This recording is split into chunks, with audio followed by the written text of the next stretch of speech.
Tak môžu vystúpiť, nech sa páči. Pani Karasová, chcete niečo? Tak ja to mám trošku dlhšie. Nevadí? Budeme.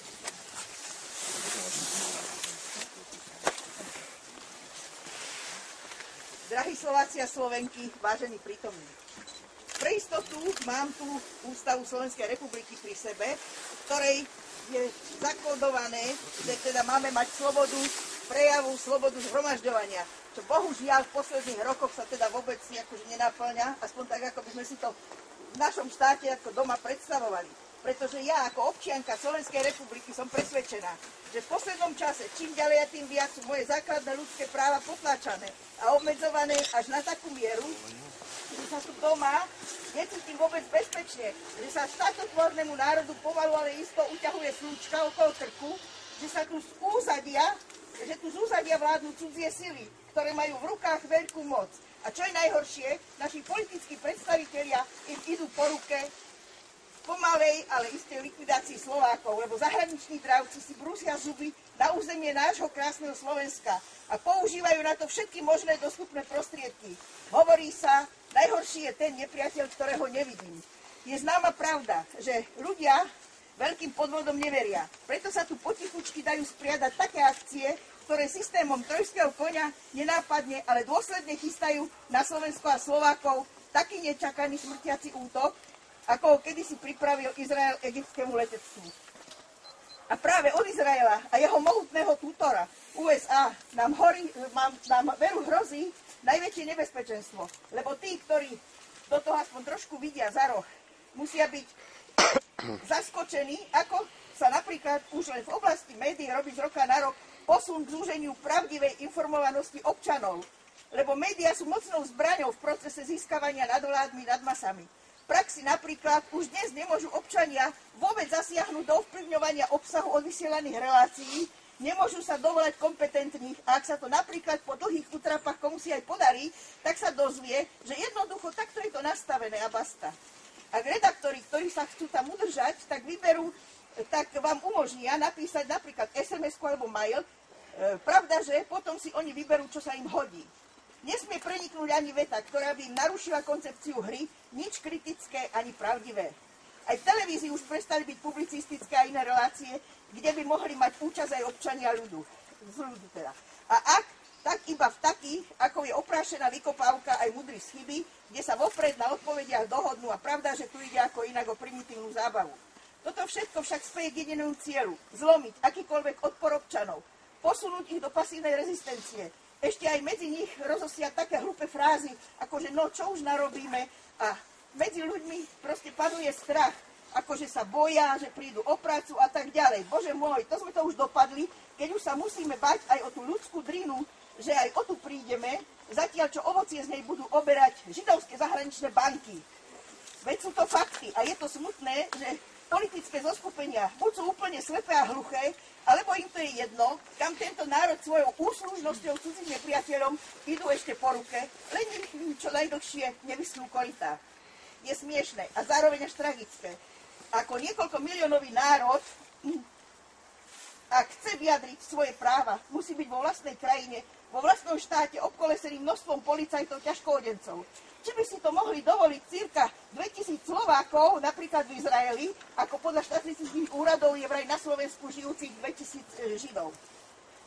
Ak by chceli mať také nadpráva medzi Židmi, už veď v momente by ich hodili do basy a zatočili by s nimi tak, ako je to u nich zvykom ponižovať, obmedzovať ľudské práva, ba až pravidelne likvidovať ubohých Palestínčanov, ktorým pred viac ako 60 rokmi teroristickým spôsobom ukradli územie, pôdu, vodu, postavili vysoké múry a oddelili tak rodiny a ešte cynicky vraždenie civilov, žien a detí cez médiá pertaktujú, ako že sú to misie.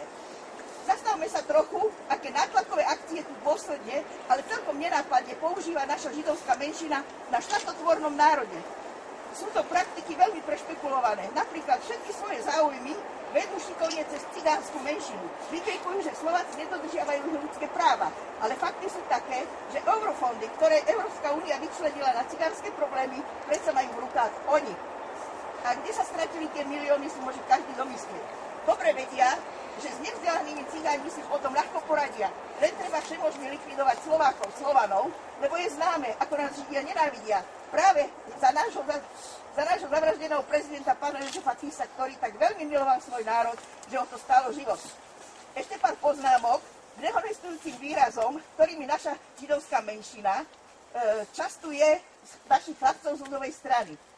A týmto zároveň žiadam naše štátne orgány, aby ju pod týmto názvom aj oficiálne uvádzali ako židovská menšina a nie ako židovská náboženská obec, lebo to je zavádzajúce a evokuje to zamočovaniu faktov.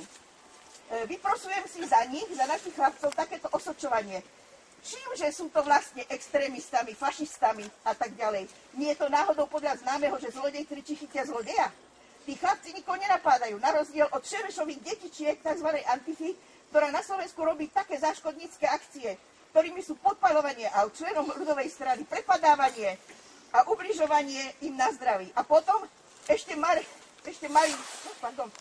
dostať akúkoľvek slušnú prácu, áno, lebo chlapci nemôžu dostať ani poriadne zamestnanie.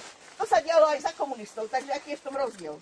Akorát ja hovorím, je to v cipoch hviezdy. Kedysi sme museli slúžiť 5-cipej hviezde, dneska 6-cipej. No, a potom ešte mali dostať akúkoľvek slušnú prácu týmto chlapcom, ktorých nadmerné hodnotové dezorientuje napriek tomu, že chlapci nepijú, takmer vôbec alkohol nefajčia, na rozdiel od ich tyranov, zhulených antifašistov všetkými nemorálnosťami. Na záver chcem dodať, ja dôrazne protestujem proti tomu, aby nám tu na Slovensku vládla jedna dravá, chamtivá a nenávisť plodiaca menšina.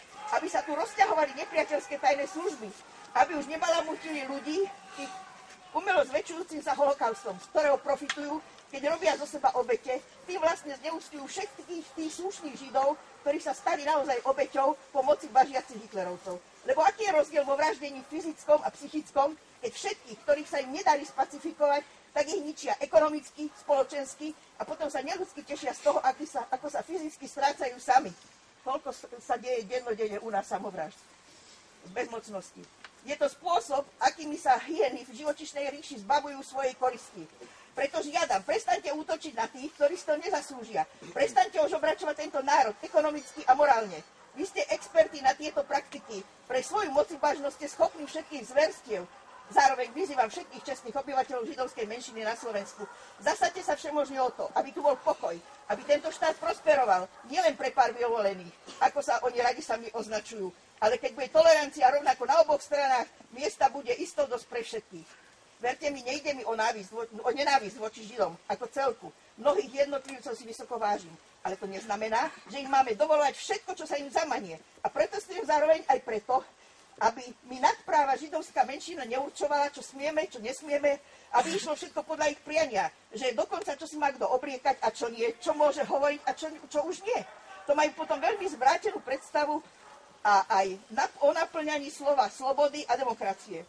To sa nedá robiť len jednosmerne, ak majú byť ľudia k sebe ľuďmi a nie vlkmi. Ďakujem vám za porozumenie.